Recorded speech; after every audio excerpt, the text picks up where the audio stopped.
আমি যেটা বলেছি আগেও সেটা হচ্ছে মিরপুরে যতবার আমরা বাজিয়েছি it's a special moment because home of cricket I love cricket personally. সুতরাং আমার জন্য এখানে গ্যালারিতে কত মানুষ থাকলো দ্যাটস নট ইম্পর্টেন্ট, গ্রাউন্ডে হোয়াট এভার ইট ইজ, আমার জন্য বাজিয়েছি যে বিসিবি আমাকে ইনভাইট করেছে, থ্যাঙ্কফুল, এনজয়।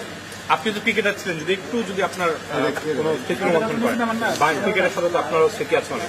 স্মৃতি অনেক আছে বাট কথা না বলি কি বলবো, আমার one of the very special moment হচ্ছে ইংল্যান্ডে আমাকে প্রথম যখন ফার্স্ট ম্যাচটা বাংলাদেশ খেলে তখন আমি ওপেনিং ব্যাটসম্যান ছিলাম, তখন শ্রীলঙ্কান রবি রত্নায়ক নাকি যেন ফাস্ট স্লিং বোলার সেটা ছিল, ওরা কম্বাইন করে টিমটা করতো। তো প্রথম ম্যাচটা যেটাতে আমার জন্য সবচেয়ে খুশি হচ্ছিল আমি স্কোর 76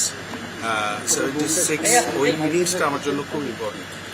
আজকে বাংলাদেশের ম্যাচ খেলার কথা ছিল যদি বাংলাদেশ খেলতো, ঠিক এই টাইমে মিরপুরে আসছেন, তো কতটা মিস করছেন আর বাংলাদেশ ক্রিকেটকে নিয়ে আসলে কি বলবেন? অনেক সময় মনে হচ্ছিল এই মাঠে খেলা হলে ভালো হতো, খারাপ লাগছে, বাংলাদেশ খেললে ভালো লাগতো। যারা বাংলাদেশ টিমে সুযোগ পেয়েছিল তাদের জন্য আগামীতে সুযোগ পাবে না সেটা একটা ব্যাপার। তারা প্রফেশনাল প্লেয়ার, সুতরাং বাংলাদেশ টিমে অফিসিয়াল টিমে চান্স পাওয়া সেটা সবার জন্য একটা মাইল ফলক, এটার থেকে হয়তো বঞ্চিত হতো।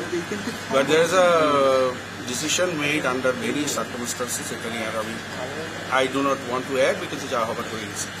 রেইনবো অলরাউন্ডার এক্সটেরিয়র পেইন্ট বাড়ির বাহিরের দেয়ালের সুরক্ষা নিয়ে থাকুন নিশ্চিন্ত, সাথে পাচ্ছেন 10 বছরের ওয়ারেন্টি।